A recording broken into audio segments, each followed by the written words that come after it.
홍천교회 사경에 온라인으로 그리고 교회에서 영상으로 참석하시는 모든 분들을 환영합니다. 주제가 찬미, 주 하나님 지으신 모든 세계 찬미하신 후에 손우근 장로님께서 기도 인도해 주시겠습니다.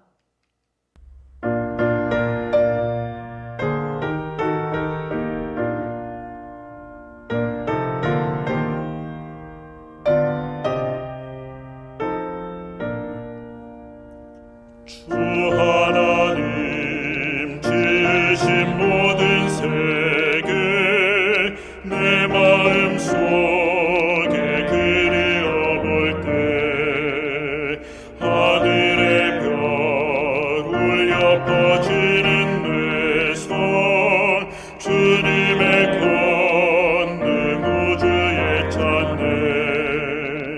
주님의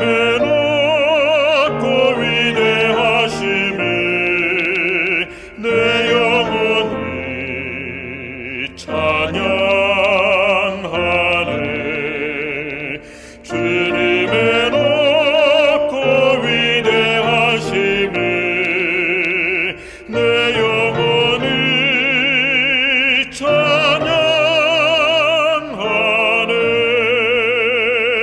숲속이나 푸르른 깊은 산에 지저귀는 저 새소리들과 고요하게 흐르는 시냇물은 주님의 솜씨 노래하도다. 주님의 높고 위대하심을 내 영혼이 찬양하네. 주님의 높고 위대하심을 내 영혼이 찬양하네. 주 하나님 독생자 아낌없이 우리를 위해 땅에 보내어 십자가에 피 흘려 죽게 하사 내 모든 죄를 구속하셨네. 주님의 높고 위대하심을 내 영혼이 찬양하네. 주님의 높고 위대하심을 내 영혼이 찬양하네. 내 주 예수 세상에 다시 올 때 저 천국으로 날 인도하리.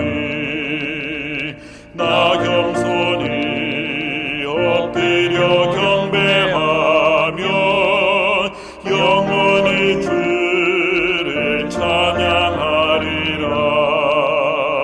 주님의 높고 위대하심을 내 영혼이 찬양하네.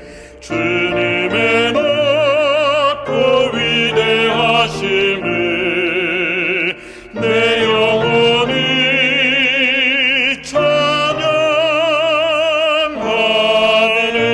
찬양하네. 기도하시겠습니다. 하늘에 계신 우리 아버지, 은혜를 감사하고 감사합니다. 부족하고 허물 많은 저희들을 주님께서 눈동자처럼 보호해 주셔서 감사합니다. 지난 1년 동안 우리 성도들을 지켜주시고 우리 재단을 지켜주셔서 감사합니다. 새로운 한 해를 맞이해서 하나님의 말씀으로 은혜를 받을 수 있도록 복을 주시니 감사합니다. 사경회를 통해서 또한 목사님을 통해서 우리 1년 동안에 행해야 할 모든 일정을 주님께 맡기오니 주님께서 은혜 주시고 성령 충만함을 주셔서 아멘. 믿음의 부요함을 주시옵소서. 아멘. 참으로 우리 주님께서 주홍같이 붉을지라도 눈과 같이 희어지게 할 뿐만 아니라 또한 진홍같이 붉을지라도 양털같이 되리라는 말씀을 우리에게 주셔서 감사합니다. 아멘. 우리 모든 죄악을 물리치시고 우리 주님께서 우리를 구원하시기 위해서 이 땅에 오셔서 참으로 소망 가운데 살게 하시니 감사합니다. 머지않아 우리 주님 오시는 날을 준비할 뿐만 아니라 예수님의 제 이름을 촉진시키는 믿음의 생활이 연속될 수 있도록 복을 주시옵소서. 아멘. 이 일주일 동안 하나님의 말씀을 연구하는 이 시간에 이 가르치는 이 목사님과 우리 듣는 성도들 주님께서 한마음 한뜻으로 하늘나라를 사모하면서 믿음의 부요함을 얻을 수 있도록 복을 주시옵소서. 아멘. 시종을 주님께 의탁하오니 주님께서 홀로 영광 받으시고 주님께서 지켜주시고 보호해 주시옵기를 아멘. 예수님의 이름으로 감사하며 기도하옵나이다. 아멘. 이 하나님의 은혜가 함께 하시기를 바랍니다. 저는 시동교회를 섬기고 있는 목사 황성민입니다. 이 홍천교회 직원회와 성시영 목사님을 통해서 사경의 강사로 불러주신 하나님께 감사드립니다. 온라인으로 유튜브를 통해서 참석하시는 모든 분들을 다시 한번 환영하고요. 홍천교회에서 20명 이내로 모여서 화상으로 참석하시는 분들도 환영합니다. 계신 장소가 성소가 되는 경험이 온라인으로 참여하시는 성도들의 경험이 되기를 바랍니다. 이번 사경의 주제는 창조신앙과 새천사의 기별입니다.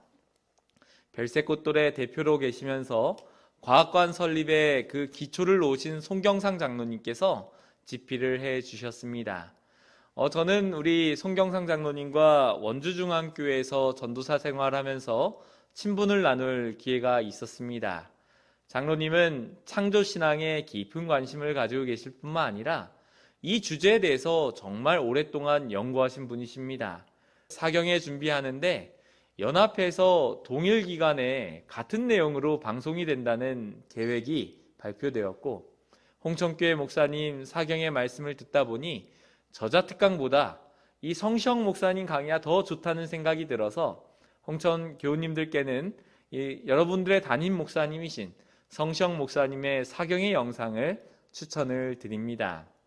그리고 저는 이 목회자들에게만 배포된 이 부교재 성경, 과학, 신앙이라는 주제로 이 첫째 날 화석의 외침, 창조인가 진화인가부터 시작해서 창조와 진화의 진실 논쟁, 그 안식일의 행복이라는 총 6개의 주제로 사경회를 준비하였습니다. 오늘은 그 첫 번째 시간으로 화석의 외침, 창조인가 진화인가 라는 주제로 말씀을 나누겠습니다.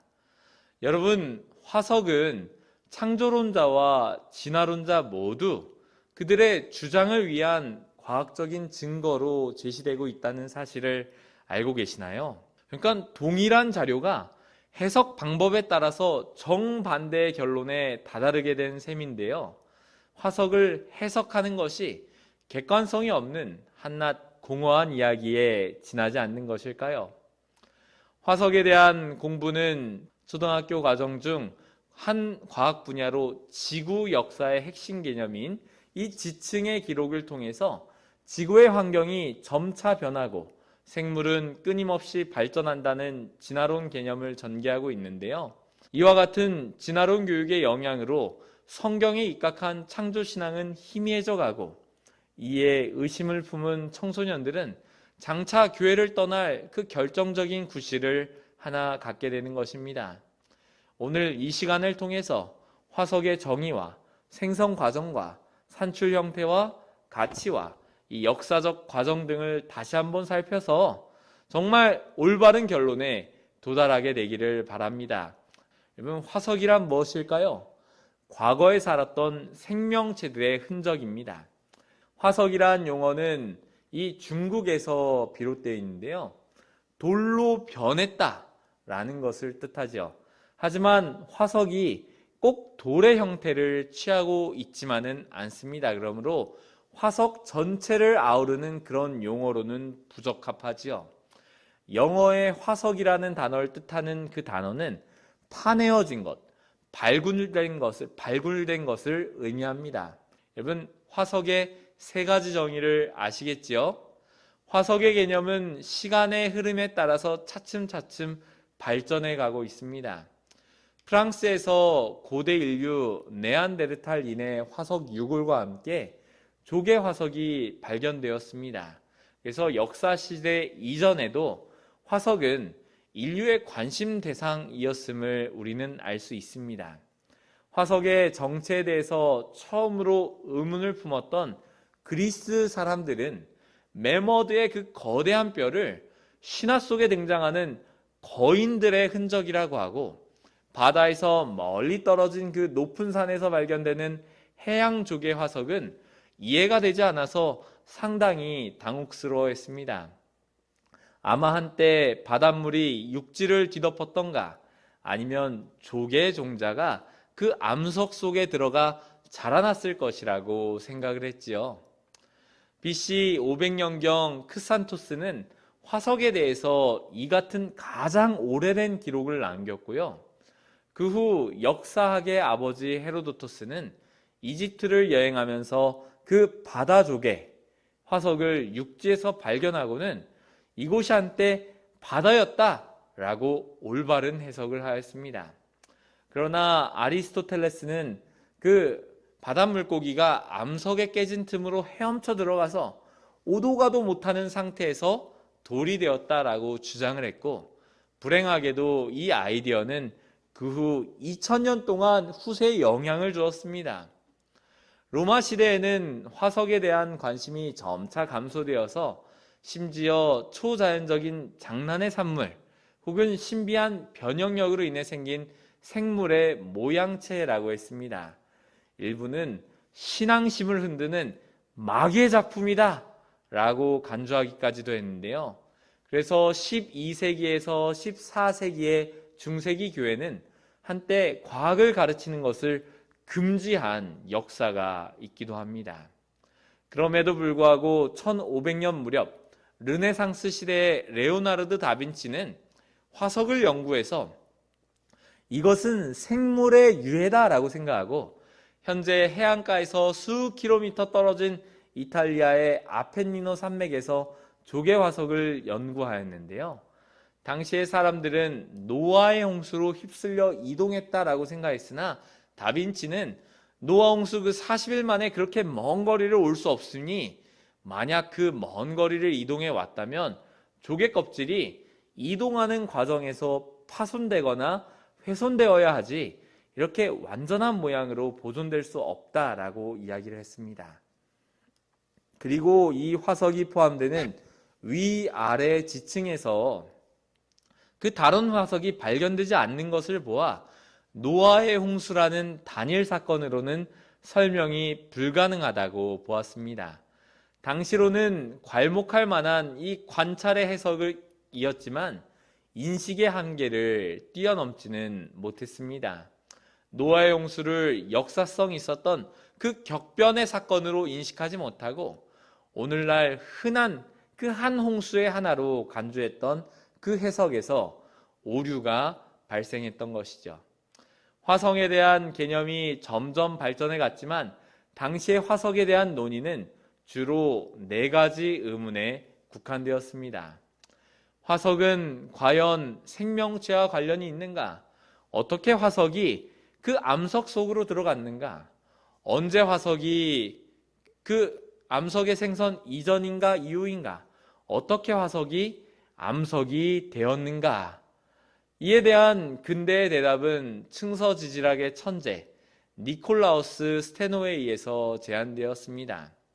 그 스테노는 소규모 국가의 그 통치자를 담당하고 있는 의사였는데요. 이 아펜니노 산맥에서 산출되는 그 조개 화석을 충분히 관찰할 수 있는 기회가 있었고요. 그는 큰 상어를 해부해 본 경험이 당시에는 어떤 큰 뱀이다, 용의 혓바닥이다 라고 알려졌던 화석이 상어의 이빨 화석이다 라고 정확하게 감정할 수 있었습니다. 과거에 살았던 조개가 이후 조개 화석이 되었고, 화석이 된 생명체는 암석이 되기 이전부터 퇴적물 속에 들어갔다고 정확한 해석을 한 것입니다. 그리고 그것을 논문의 형식으로 정리했는데요.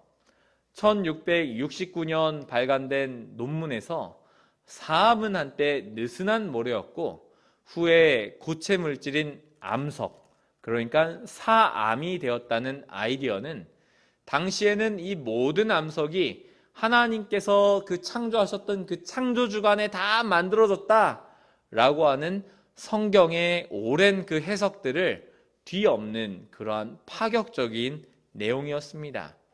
그리고 또한 서경의 결정은 빈 공간에서 수용액이 침전되어서 점점 성장한다고 하고, 조개는 생물이므로 암석에서는 자라나지 못한다라는 그 당연한 말들을 했습니다. 더 나아가 지층은 처음에는 이렇게 수평으로 쌓아졌지만 지각 변동으로 이렇게 기울어지거나 암석이 되기 이전에 있었던 그 조직들이 암석이 되는 과정 중에서 변형이 될 수 있다라고 주장했습니다. 그러니까 정말 뛰어난 관찰 능력을 통해서 야외에서 이 퇴적된 지층의 형성 순서를 인지한 최초의 사람이 이 사람이었습니다. 그리고 오늘날 지층 누중의 원리, 퇴적면 수평성의 원리, 퇴적면 연속성의 원리가 되었고, 현대 지질학, 이 지구의 역사를 규명하는 데 있어서 법칙과 같은 원리를 만들게 되었습니다. 근데 이 사람은 이 지질학계에서 보면은 너무 아쉽게도 이후에 이 기독교 신앙에 귀의하게 됩니다. 그리고 성직자가 됩니다. 그리고 성경을 연구하느라 더 이상 과학적인 탐구에 관심을 보이지 않고 그 어떤 기록도 남기지 않은 안타까운 모습을 보게 되었습니다. 이 비슷한 시기에 영국에서도 같은 결론에 도달하게 되었는데요. 현미경의 아버지라고 불리는 로버트 후크라는 사람이 있습니다. 그는 미생물이나 세포의 조직을 그리면서 이 암모나이트 화석도 정확히 묘사해서 출판을 했습니다. 여러 화석들을 연구하였지만 살아있는 생물과 똑같은 모양의 화석을 발견하지 못한 이유는 아마도 모든 종들은 한정된 수명을 가졌기 때문이다 라고 추론했지요. 그런데 6,000년 전의 생물들은 지구상에 창조된 후 여전히 같은 모양 그대로 살아간다고 믿었던 그 시대였기 때문에 당시의 사람들은 생물의 모양이 달라진다는 그 새로운 생각을 받아들일 수가 없었습니다. 스테노와 후크의 개념은 여러 세기 동안 받아들여지지 않았습니다. 이는 1700년대까지, 그 1700년대 초에 종의 불변성이 성경적 지식이라고 잘못 해석하고, 아쉽게도 생물의 변이에 따른 생물의 다양성을 이해하지 못한 그런 결과 때문입니다.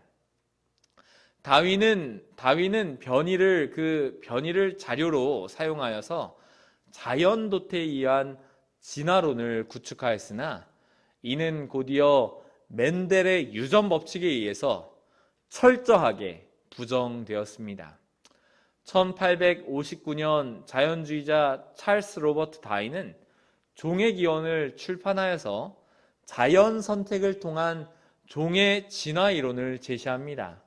창조주 없이 자연 선택을 통한 진화만으로 종의 기원과 변이를 설명할 수 있다라는 것이 주된 논지인데요. 화석 기록을 증거로 들었으나 화석은 자신의 그 점진적인 진화 이론을 뒷받침하지는 못하였습니다. 오히려 갑자기 급변하는 형태의 화석들만이 산출되는 것에 대하여 다른 이론을 차용하였죠. 라이엘이라는 사람은 자신의 책 지질학의 원리에서 화석화는 매우 드문 과정이기에 지질학적 기록은 불완전할 수밖에 없어서 점진적 형태로 볼 수 없다라고 주장하였습니다. 그는 시간이 흘러 계속적인 연구가 수행되면 자신의 주장대로 어떠한 중간 형태의 화석들이 새롭게 많이 발견된 것이라고 추론했지요. 그러나 오늘날 다윈 사후 200년이 지났지만 점진적인 중간 형태의 화석은 여전히 채워지고 있지 않습니다. 오히려 중간 형태의 화석이 없다라는 것이 기정사실로 받아들여지는 것이 이렇게 오늘날의 형태입니다. 소위 단속 평행설이다라는 것이죠. 다윈의 점진 진화설이 증거가 없는 허상이 되고 말았습니다. 그러나 그의 무신론적 세계관은 자연 선택이 인한 진화론을 주장하고 과학적 증거로 제시한 많은 사례들은 그 과학적 오류들을 포함하는 것이 밝혀지고 있지만 정말 이 다윈의 영향을 받은 진화론은 성경의 말세 현상의 하나이고 이는 창조와 홍수격변을 부정하는 사도 베드로가 예언한 그 말씀처럼 이 세대에 받아들여지고 있는 것입니다. 무엇입니까? 말세에 조롱하는 자들이 와서 하늘과 땅이 하나님의 말씀으로 된 것을 일부러 잊으려 함이로다. 계속해서 그때의 세상은 물이 넘침으로 멸망하였을 때라고 하는 말씀의 앞부분은 뭐예요? 창조를 부정하는 겁니다. 뒷부분은 홍수를 부정하는 겁니다. 드디어 학문 세계에서 화석을 매개체로 해서 창조도 부정하고 홍수도 부정하는 시대가 이 다윈 이후의 시대에 오게 된 것입니다. 그러면 여러분, 이렇게 사람들이 창조와 홍수를 부정하는 그 매개체인 화석, 이 화석은 도대체 어떻게 만들어지게 된 것일까요? 화석의 생성 과정을 설명해 드리겠습니다. 먼저 사체가 보존되어야 합니다. 두 번째는 광층작용입니다. 광층작용. 생명체 조직에 구멍이나 관이 있지요. 동물의 뼈에도 구멍이 많고 식물에도 물과 양분의 통로인 물관과 체관이 있습니다. 빈틈에서 침전되어서 나무나 뼈를 단단한 암석으로 만드는 것입니다. 미국 애리조나주의 그 국립 화석림 공원에 보면 나무 화석이 정말 많은데요.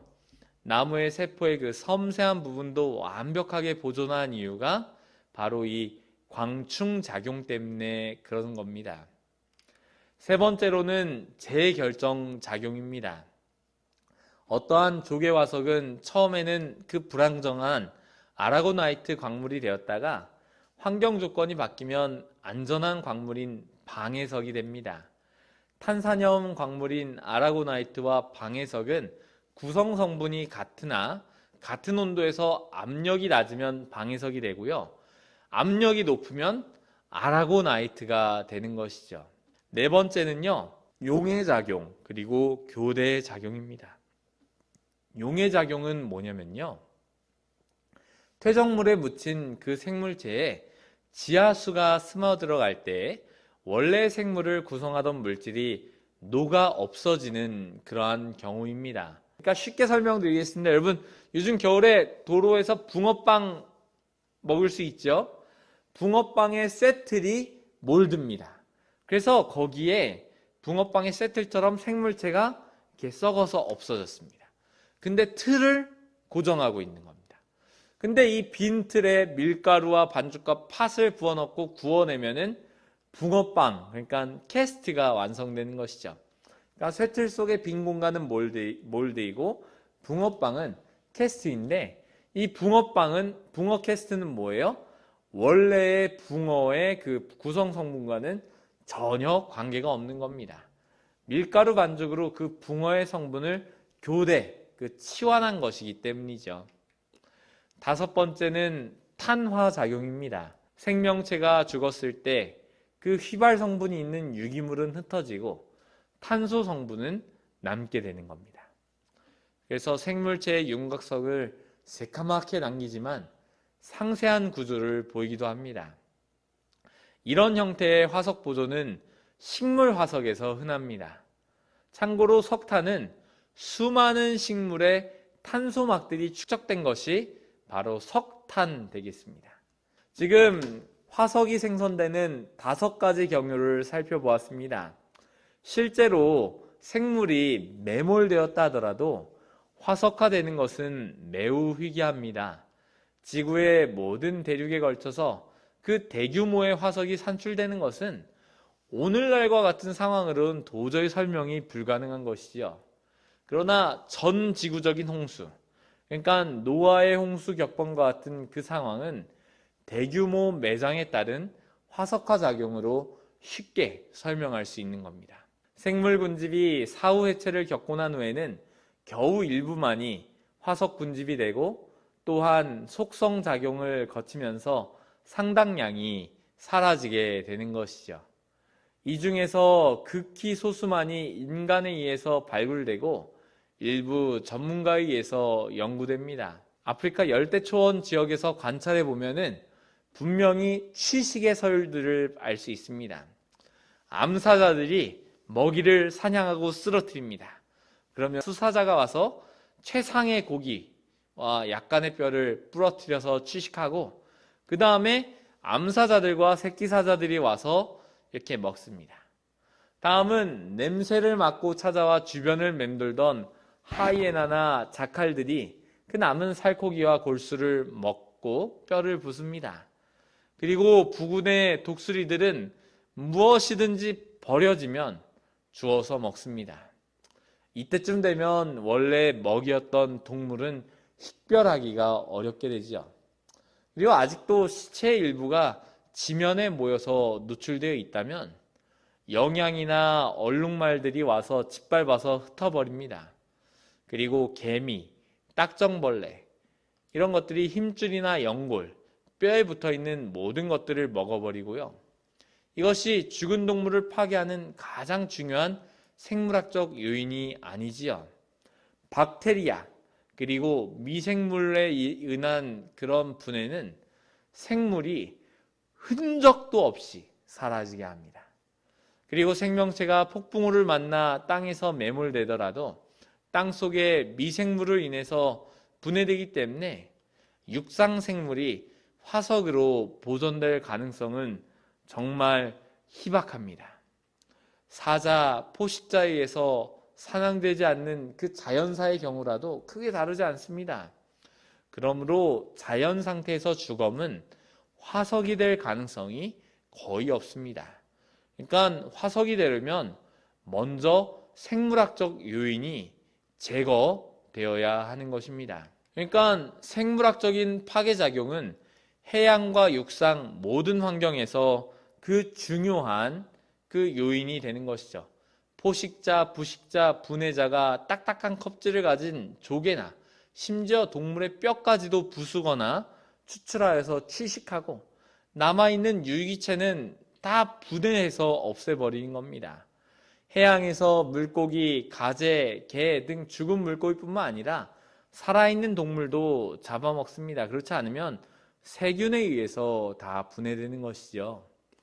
육상에서도 이 포식자와 부식자가 시체와 초목을 신속하게 부수어 끝을 내는데요. 만약 숲속에서 큰 나무가 쓰러지면요, 다양한 생물들이 신속하게 움직여서 유기물의 그 먹이 사슬을 거쳐서 순환됩니다. 흰개미, 딱정벌레, 곰팡이, 박테리아를 거치면서 흔적이 사라지고 또 새로운 세대의 생물이 자라나게 되는 것이죠. 요약하면 생물학적 요인은 화석의 재료가 되는 동시에 동식물을 제거해 버리는 겁니다. 두 번째로 기계적 요인이 있습니다. 유기물을 기계적으로 파괴하는 것이 바람, 파도, 물의 흐름이 있는데요. 그 E.G. 드리스콜이라는 사람은 기계적으로 부스러지는 과정을 실험했습니다. 그 탈수기처럼 생긴 그 원형 그 회전통에다가요, 자갈과 함께 해양의 무척주 동물들을 넣었습니다. 100시간 동안 회전시켰습니다. 그랬더니 얇은 껍질을 가진 생명체, 뭐 이렇게 바닷말이나 성게는 수분 아니면 한 몇 시간 만에 다 부스러지고요. 두꺼운 껍질을 가진 생명체, 뭐 산호나 구리나 조개 같은 것들은 잘 견뎠지만 50시간이 지나니까 그냥 가루가 되어버렸습니다. 비슷한 실험이 육상 환경에서도 시험되었습니다. 각 약에 따라서 세 그룹으로 나누고요. 1구는 연약하고 길쭉한 갈비뼈, 척추골, 가슴뼈. 그리고 2구는 조금 더 두꺼운 어깨뼈, 발가락뼈, 다리뼈 이런 것들을 이렇게 설정해 놓고요. 그리고 엉덩이뼈 같은 거 있죠. 3구는 가장 강한 머리뼈, 턱뼈, 무겁고 서로 굵게 잘 봉합되어 있는 이런 뼈들을, 그리고 마지막 4구는 이 에나멜질로 둘러싸인 치아, 이런 것들을 가지고 실험했는데요. 이것의 역순으로 화석이 많이 산출되는 것을 알게 되었습니다. 그러니까 요약하자면 뼈의 모양, 밀도, 두께는 두께 정도에 따라서 기계적인 수송, 파도나 폭풍이나 흐름을 견뎌내고 세찬 환경에서 살아남는데 결정적으로 중요하다라는 것이죠. 아무리 단단한 뼈라도 높은 에너지의 파괴 환경에서 오랫동안 버티는 것이 불가능했습니다. 이는 노아 홍수의 역동성을 잘 보여주고 있다라고 생각을 합니다. 세 번째 속성작용은 그 화석의, 세 번째는 그 속성작용인데요. 화석의 발굴에 있는데요. 그 속성작용이란 퇴적물이 단단한 암석으로 변화되는 과정을 이야기합니다.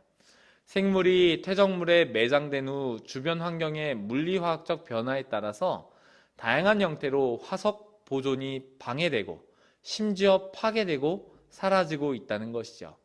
화석이 생성되었다 하더라도 속성 과정 중에 사라지게 된다는 것입니다. 그렇기 때문에 지금 화석을 포함하지 않는 지층도 과거에는 화석을 포함했을 가능성이 있습니다. 마지막으로 사람들이 화석을 발굴하는 것이, 그리고 수집하는 것이 지난 몇 세기 동안 전 세계의 화석을 포함한 그 지층의 극히 일부만, 그 지표에 노출된 일부 거기에서만 화석을 채취했다는 것을 감안해야 합니다. 이 중에서도 많은 화석은 자연히 풍화되고 침식되어서 사라지고 있습니다. 그리고 전문 수집가에 의해서 발견되는 화석의 비율은 훨씬 낮습니다. 화석 연구는 이와 같은 장애와 한계를 늘 염두에 두어야 합니다. 뿐만 아니라 연구 결과에 해석하는 부분에 있어서도 신중을 가해야 하는 것이죠. 다윈은 그 종의 기원이라는 책에서 나는 지구의 역사로서 지질 기록을 불완전하게 유지되고 마치 쉽게 바뀌는 지방의 사투리처럼 쓰인 것으로 본다라고 하면서 그 불완전성을 말하고 있습니다. 지난 150년이 지난 지금도 여전히 모든 증거들에서 화석 기록의 불완전성은 강조되고 있습니다. 화석으로 이렇게 기재되어서 알려진 종이 25만 종에 불과하는데요. 이거는 지금 살아있는 모든 종의 5%에 지나지 않습니다. 그러나 모든 종이 소실되진 않았을 것이고요. 지구상에는 450만 종의 생명이 있다고 보는데 그중 우리가 기록된 것이 150만 종이라고 합니다. 그리고 그 150만 종의 절반이 곤충입니다. 여러분, 곤충은 화석 기록으로 남기에 상당히 불리합니다. 만약 나무를 보지 않고 숲 전체를 보려 한다면 종 수준의 분류 단위에 집착하기보다는 상위 분류인 과, 목에 집중해야 할 것입니다. 현재 화석 중 포유동물 등 거대 화석과 이 문 수준에서는 모든 종류가 발견되었다라고 판단하고 있습니다. 그렇다 하더라도 만약 화석 기록이 얼마나 좋은가, 믿을만한가라는 질문에 대답하는 일은 그 수준에 관한 문제로 전환되어서 간단하지 않지만 화석 기록이 어떻게 이제 산출되는지를 연구하면서 이제 이 연구의 마지막을 향해 가고자 합니다. 야외에서 화석이 산출되는 양상은 다음에 4가지로 요약할 수 있는데요. 먼저 급격한 매몰. 그러니까 화석은 매몰 없이 생성되는 게 돼요, 안 돼요? 안 된다는 것이죠. 요즘 같은 환경에서는 일어나지 않고 대규모 산사태나 격변 상황 아래에서 가능합니다. 지구상에서 매몰 상황은 성경에 기록되어 있는 노아의 홍수로 잘 설명할 수 있을 것입니다. 급격한 상황 아래에서 매몰된 화석은 그 화석이 이를 정말 잘 뒷받침하고 있는데요. 다른 물고기를 잡아먹는 물고기 화석이라든지 출산 중에 화석화된 어룡 화석이라든지 청어를 먹던 벨렘나이트 화석 등은 급격한 매몰을 잘 증명해 줍니다. 매몰은 전 지구적 사건으로 진행되었는데 남극 대륙에서도 화석이 발견된다는 사실은 이를 입증하는 것이죠. 우리는 한때 이 땅에 살았던 생명체들의 거대한 공동묘지 위에서 살고 있는 것입니다. 화석은 과거에 어떠한 일이 있었는지 모르는 이후 세대를 위해서 남겨진 증거물이다 라고 말할 수 있겠습니다. 그리고 두 번째, 동시 출현입니다. 최초 생물이 만약 창조 주간에 생물이 창조되었다면 최초 생물의 출현은 그 한 주일, 그러니까 동시대에 이루어져야만 합니다. 그러나 만약 46억 년의 긴 진화 시간을 거쳤다면 생물 화석의 출현은 처음에는 몇몇 소수의 단순한 종만 보이다가 점차 종의 수가 증가하여야 할 것인데요. 실제 화석은 캄브리아기가 시작되면은 폭발하듯이 정말 지구상에 있는 모든 생물이 분류 단위로 동시에 출현합니다. 폭탄이 폭발하듯이 폭발적 증가했다라고 해서 진화론자들은 캄브리아기 폭발이라고 명명합니다. 수많은 생물들의 화석의 존재를 설명하는 데는 그 진화론의 폭발설보다는 창조론의 창조 주관설이 더 적합하지 않겠습니까? 그리고 산출 형태를 통해서 우리는 화석을 알 수 있는데요. 야외에서 산출되는 화석상은 크게 2가지로 나누어지는데, 하나는 생존 시의 서식 환경에서 매몰되어서 화석화가 된 현지성 화석과 다른 곳으로 운반된 타지성 화석입니다. 현지성 화석은 산호나 흔적 화석처럼 생태 환경을 잘 말해주고요. 그러니까 타지성 화석은 나무나 그 하천을 따라서 수심이 7,000m 되는 해양의 심해층에 쌓여 있는 그러한 화석들이 예가 되겠습니다. 타지성 화석은 그 물의 흐름이나 바람의 영향으로 운반 시 이렇게 어쨌든 퇴적되었음을 잘 보여주고 있고요. 물이 흐르는 방향이 이 적은 방향으로 나란히 배열된 그 오토세라스 화석판, 지금 화면에 보고 계시죠? 그리고 무더기로 띄엄 분포하는 그 스토로마톨라이트 화석이 그렇습니다. 이와 같이 화석의 산출 양상은 거대한 물의 흐름에 의해서 형성되었다라는 것이 강력하게 지지되고 있는 것입니다. 네 번째, 정교한 생물입니다. 진화는 무작위로 방향 없이 일어나지만 크게는 단순한 것에서 복잡한 것으로, 작은 것에서 큰 것으로, 해양에서 육상으로 진행됩니다. 이는 가설에 불과한데요. 모든 생물은 대단히 정교합니다. 만약 하나의 세포가 그 모든 생명 형상을 감당한다면 그것을 하등하다고 이야기할 수 있을까요? 단세포 생물은 하나의 세포가 생식과 배설과 성장을 다 감당하는데 이것이 더 고등하다고 볼 수는 있지 않을까요? 실제 관찰되는 화석은 대단히 복잡하고 정교합니다. 이를 창조주의 완전한 설계와 능숙한 기술의 산물로 설명하는 것이 타당하지 않을까요? 여기에 하등하다, 고등하다는 개념은 진화론자가 만들어 놓은 허구에 불과합니다. 모든 생물은 최고의 수준으로 창조되었기 때문입니다. 화석을 해석할 때 창조론자와 진화론자는 같은 화석을 다른 관점에서 바라보므로 다른 결론을 내리는 경우가 많습니다. 쟁점을 비교한 후에 보다 합리적인 해석에 도달했으면 좋겠습니다. 먼저 화석 해석의 근본적인 차이점은 어디서 비롯되었는가, 그리고 생물은 과연 진화하는가, 즉 원시 내지 하등생물과 고등생물이 존재하는가, 그것에 대해서 이야기하고자 하는 것이죠. 먼저 사람들은 공룡화석과 그 인류의 기원에 관심이 많습니다. 공룡의 생태와 원시인의 생활에 관심을 갖는 질문은 공룡 화석이 사람 화석과 같은 그 지층에서 산출되느냐, 이런 질문입니다. 아직 공룡과 사람 화석이 같은 지층에서 산출된 적은 없습니다. 물론 앞으로도 그 가능성은 희박한데요.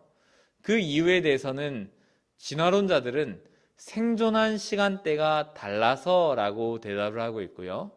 창조론자는 생태 환경이 달라서 이렇게 대답합니다. 한쪽은 시간의 차이로, 한쪽은 서식 장소의 차이다라고 주장하는 겁니다. 공룡에 대한 정의는 중생대에 살았던 파충류이고 육상동물이라는 것입니다. 이 중 육상동물이 아닌 하늘을 나는 익룡과 바다에 사는 어룡은 공룡에서 이렇게 제외해야 하는데요. 공룡의 서식 환경은 주로 늪지대라고 여겨집니다. 이에 반하여 인류는 강가나 습지가 아닌 평야 내지는 고지대 환경에서 살았을 것입니다. 그러니까 창조론자는 동시대에 공룡과 인류가 살았다고 해도 같은 곳에 공존할 가능성이 없었으니까 같은 층준에서 화석으로 산출되지 않는다라고 주장하고요. 반면 진화론자는 2억 년 전에 사라진 공룡이 600만 년 전에 출현한 인류와 존재의 시간 차이가 있기 때문에 동일한 층준에서 발견되지 않는다라고 주장하는 것입니다. 창조론자는 고래와 사람이 동시대에 살지만 같은 층에서 화석으로 발견되지 않는 것이 고래는 바다에 살고 사람은 육지에서 산다라는 서식 공간의 차이로 설명하지만 만에 하나 설명하는 것이죠. 여러분, 만에 하나 공룡과 인간의 발자국이 공존하여 산출된다면 진화론자들이 과연 이 진화론을 포기할까요? 그렇지 않습니다. 차라리 지금의 진화 이론을 수정해서 인간이 더 먼저 진화되었다라고 주장할 것입니다. 왜냐하면 진화론은 일종의 종교이기 때문입니다. 수정된 진화론은 최초의 인간은 공룡이 살던 시대에 출현했다라고 이야기를 하겠죠. 아울러 과학적 진리는 진화한다라고 주장할 것입니다. 진화는 하등동물에서 고등동물로 진화한다라고 이야기를 하는데요. 진화론은 고생대부터 시작해서 살았던 삼엽충이라는 동물을 하등생물이라고 합니다. 그러면 이 시간 삼엽충의 그 복잡한 고등성에 대해서 살펴볼 텐데요. 대표적인 진화론자인 스티븐 제이 굴드는 삼엽충을 모든 사람이 좋아하는 무척추 동물이라고 기술합니다. 어떤 삼엽충에는 다리가 10쌍이 있는데요. 그 많은 다리를 일사불란하게 걷는 것이 쉽지 않을 텐데 처음 출현할 때부터 고도의 신경체계를 갖고 있었으므로 걷는 일이 전혀 문제가 되지 않았다는 것이지요. 뿐만 아니라 삼엽충의 눈을 연구한 결과 더욱 신비합니다. 삼엽충 전문가인 레비세티는 삼엽충은 매우 우아하게 물리적 문제를 해결했다라고 주장하는데요. 페르마의 원리, 앞배의 사인 법칙, 스넬의 굴절 법칙, 복굴절의 광학 등을 알고 있었음이 틀림없다라고 이야기를 합니다. 진화론에서 이런 놀라운 광학의 법칙을 가진 삼엽충을 설명하기가 어렵습니다. 삼엽충의 눈이 내포하고 있는 광학적 현상들을 설명해 보자면요. 페르마의 원리는 물질 속에 통과하는 빛은 같은 길이의 그 같은 시간이 가장 적게 걸리는 지름길, 그 가장 짧은 길로 가게 된다라는 원리입니다. 빛의 통과 시간은 경로에다가 이 물질의 굴절률을 곱한 값이 된다라는 것인데요. 프랑스의 수학자였던 페르마는 빛이 공간을 이동해 나갈 때 무수한 경로 중에서 시간이 가장 적게 걸린 지름길로 딱 가버린다라고 제안하였습니다. 빛의 직지성, 반사와 굴절의 법칙 등을 증명할 수 있고 굴절률이 연속해서 변하는 상황에서 적용할 수 있는 것이죠. 또 다른 삼엽층 눈의 신비는 재질이 그 순수한 방해석 광물로 되어 있었는데요. 삼엽층의 그 방해석 렌즈는 바닷물 속에서 생활하는 그 삼엽층의 렌즈로서의 최상의 소재가 됩니다. 왜냐하면 비교적 큰 굴절률은 어두운 곳에서 최대한 빛을 많이 모아서 볼 수 있었기 때문입니다. 삼엽충 눈의 결정들의 배열은 정확하게 일치해서요. 복굴절도 피할 수 있고 이 놀라운 광학계는 마치 고도의 지적 존재의 모습을 암시하고 있는 것 같습니다. 그러니까 요즘으로 말하면은 고성능 카메라의 렌즈에서나 볼 수 있는 그 구조가 삼엽층의 눈의 구조라는 것이죠. 여러분, 렌즈가 무엇입니까? 여러분들 이 볼록 렌즈를 이용해서 햇빛을 모아서 종이를 태운 그런 경험이 있으실 텐데요. 이때 렌즈의 초점을 작게 할수록 종이는 빨리 타게 됩니다. 그러려면 어떻게 해야 되나요? 렌즈의 구면을 잘 갈아서 그 구면의 수차를 없게 해야 되는데요. 아무리 렌즈를 고도의 기술로 가공하여도 빛을 한 점으로 모으기는 정말 어려운데 그것은 구면의 곡률 때문에 그렇습니다. 이를 해결하기 위해서 고도의 기능을 갖춘 렌즈를 설계할 필요가 있는데요. 그 설계가 삼엽층의 눈에 들어가 있는 겁니다. 하등 동물에게 그 고등 동물인 인간이 만들기 어려웠던 그 렌즈 기술이 적용되어 있는 셈이죠. 여러분, 과연 이렇다면 삼엽층을 하등하다라고 말을 할 수 있을까요? 지구상에 일찍 출현한 생명체는 하등하였고 시간이 더불어 진화하여 오늘에 이르렀다는 생물의 진화 스토리는 삼엽층의 연구만 보더라도 타당하지 않다라고 우리는 말할 수 있습니다.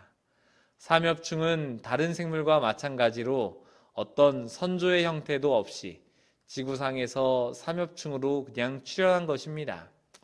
이는 모든 생물체들이 전능한 설계자에 의해서 창조되었다라는 것을 강력하게 지지하는 것이죠. 진화론자들은 화석을 해석하면서 진화의 증거물이다. 지질 시대를 알려주는 표준 화석이다. 환경 지시자로서 시상 화석이다. 그리고 지하 자원이다. 이렇게 봅니다. 그러나 우리와 같은 창조론자들은 화석이 창조의 증거물이다. 새천사 기별의 보조제다. 그리고 조물주를 찬양할 수 있는 근거다. 그리고 홍수 전후의 세계를 이해할 수 있게 해주는 그러한 자료다라고 이야기할 수 있습니다. 여러분, 화석을 진화의 그 과학적 증거로 해석하는 이론은 창조신앙의 근본을 흔들어 인류를 하나님 없이 외롭게 살게 합니다. 현 시대의 자연주의 철학에 의하면 그 화석에 대한 이해는 사람들로 하여금 신이 없다, 무신사상에 이르게 하는 것이죠. 오늘날 그 자연환경 아래서 화석화는 매우 예외적인 상황에서 일부 일어날 뿐입니다. 하지만 세계적인 그 거대한 산맥의 습곡 그리고 대량의 화석이 포함되어서 발굴되고 있다는 점을 고려할 때 노아 때의 홍수 격변은 역사적인 사실로 우리는 받아들여야 할 것입니다. 사실에 대한 의문을 갖는다면 새로운 결론에 도달할 수 있습니다. 자연사 박물관이나 화석을 채취하는 현장에서 이것이 무슨 화석이냐? 지질 시대는 무엇이냐? 무엇에 관한 질문에서 방향을 조금만 틀어서 과연 어떤 일이 있었을까? 이 화석이 존재하는 이유는 무엇일까? 왜에 관한 의문으로 바꾼다면 화석을 새롭게 해석하는 눈이 열리게 될 것입니다. 그렇게 하면 화석은 진화의 증거물에서 창조의 증거물로 전환되게 될 것입니다. 살아있는 그 화석, 생명체의 급격한 매몰과 산출되는 화석상, 그리고 고생대 캄브리아기에 집중된 화석의 동시 출현, 정교한 생물 화석은 창조자의 능력과 그리고 전 지구적 홍수와 그 격변의 역사성을 더욱더 확실하게 해 줄 것입니다. 이 화석의 외침은 시간이 흐를수록 더 큰 메아리로 울려 퍼지고 있습니다. 홍천교회 성도 여러분, 이 화석의 외침이 들리십니까? 정교한 생물 화석은 뭐라고요? 창조자의 능력과 전 지구적 홍수와 격변의 역사성을 더욱더 확실하게 한다는 것입니다. 2021년 홍천교회 사경에 이렇게 이 과학, 성경, 과학, 그리고 신앙이라는 내용으로 진행되고 있는데요. 내일은 성경 연대기와 지구 역사 6000년설의 배경이라는 주제로 여러분을 뵙도록 하겠습니다. 말씀을 마치겠습니다. 제가 기도하겠습니다. 하나님, 우리 아버지, 우리에게 2021년을 새롭게 허락하여 주시니 감사합니다. 이 창세기에 보면은 정말 땅이 혼돈하고 공허하고 흑암이 깊음 위에 있었다라고 했던 것처럼 이 코로나 시대를 통해서 정말 많은 사람들이 혼돈하고 마음이 공허하고 흑암의 깊음 가운데 있습니다. 하지만 하나님께서 빛이 있으라 하심에 하면서 시작된 이 창조로 인해서 이 땅이 어두웠던 땅이 밝게 되었고 공허했던 이 땅이 채워졌고 혼돈했던 이 땅이 정리되었던 그 창조의 능력이 오늘 우리의 삶 가운데 필요하오니 하나님 우리의 마음 가운데 함께하여 주시옵소서. 우리를 새롭게 창조하기 원하시는 하나님의 형상으로 재창조될 수 있도록 하나님 도와주시옵소서. 이기적인 나의 마음이 정말 예수님의 온유한 성품과 이타적인 예수님의 마음으로 바뀔 수 있도록 하나님 도와주시옵소서. 많은 사람들이 화석에 대해서 이것은 진화의 산물이고 진화를 주장하는 것이다, 진화의 증거다라고 할 때에 이것이 왜 생겼을까? 어떻게 이렇게 생겼을까? 라고 하는 질문의 전환으로 하나님의 그 창조를 이해할 수 있는 그 역사가 우리와 우리 주변에서 우리의 자녀들에게서 우리의 손주들에게서 일어날 수 있도록 하나님 도와주시옵소서. 이 사경에 참석하는 모든 성도들의 삶 가운데 하나님 함께해 주시기를 예수님 이름으로 기도합니다. 아멘.